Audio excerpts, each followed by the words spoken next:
pom pom, pom pom, äiti pomputtaa. Hoivapuhehan ei ole sama asia kuin lässyttäminen. Vai mitä?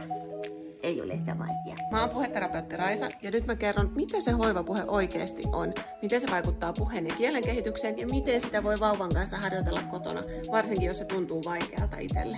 Vanhempi puhuu siis lapselle hitaammin, liioitellummin ja korkeammalta. Hoivapuheessa korostuu siis tällaiset musiikilliset elementit. Hoivapuheelle on myös tyypillistä, että siinä toistetaan tosi paljon samoja asioita, mikä jo itsessään on tosi hyvä puheen ja kielen kehitykselle.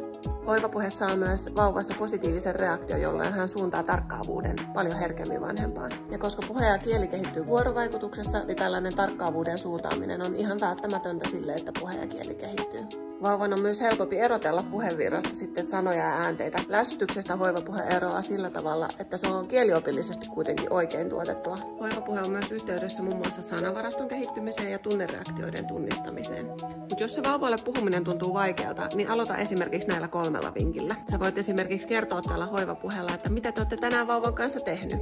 Tai sitten sä voit vaikka vaan nimetä vauvan kehonosia ja sanottaa, että mitä sä hänessä havaitset, jos hän on esimerkiksi sun mielestä väsynyt. Ja lisäksi sä voit matkia vauvaa. Jos vauva ääntelee, niin sä voit äänellä mukana ja sanottaa, että mitä hän sillä ääntelyllä tarkoittaa. Hyvää tuttia. Nam nam nam nam nam. Ihanaa tuttia.